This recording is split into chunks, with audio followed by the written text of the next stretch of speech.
तर नमस्कार मैत्रिणींनो, हे सकाळचं रुटीन आहे माझं. तर बघा, चपात्या वगैरे झालेल्या आहेत आणि मी आज बनवलेली आहे प्रतीक तन्वीच्या टिफिनसाठी मस्त सोयाबीन वडी बनवलेली आहे. जास्त मी काही मसाला वापरत नसते मुलांच्या, म्हणजे तसा रोज पण मी मसाला वापरत नसते, कारण की मसाला जास्त खाणं चांगला नसते, म्हणून मुलांच्या याच्यात पण मी जास्त मसाला टाकत नाही. याच्यात पण मी छोटा 1 चम्मचच मसाला टाकलेला आहे, छोटा 1 चमचा. आणि त्याच्यात मी एक टोमॅटो, 1 कांदा आणि जिरं, कोथिंबीर वगैरे हे सर्व मी मिक्सरला बारीक करून टाकलेलं आहे. तशी काही मुलं खात नाही, तसे ते काढूनच ठेवतात. त्याच्यात म्हटलं ते काढता जर आलं तर हे मस्त खूप मिक्सरला असं बारीक मस्त फिरवून घेतलं तर छान त्यांच्या पोटात पण जातं. ते काढूच शकत नाही त्याच्यामधलं. आणि मस्त त्यांना पण वाटते मसाल्याची भाजी आहे, ते आवडीने खातात मस्त छान.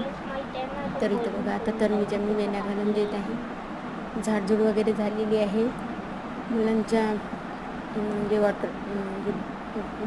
हे पाणी वगैरे भरलेलं आहे. म्हणजे बॉटलमध्ये वॉटर बॉटल भरलेले आहेत, सर्व झालेलं आहे. आणि आता मी पुढे टिफिन पॅक करणार आहे, जे तुम्हाला दिसणारच आहे.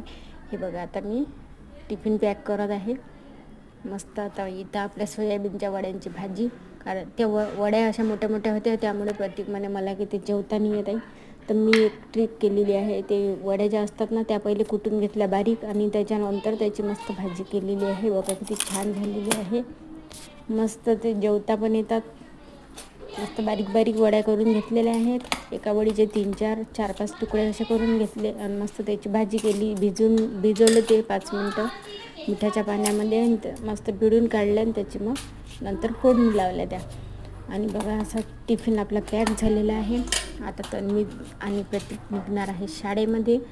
आता वाजलेले आहे 8:30. तर 9 वाजता ते शाळेत जातात आणि 3 वाजता येतात. आणि मी 3 पोळ्या देत असते. 1 पोळी त्यांची वापस येते. ते 2-2च पोळ्या जेवतात, कारण की नंतर मग संध्याकाळीच जेवतात म्हणून बाहेर.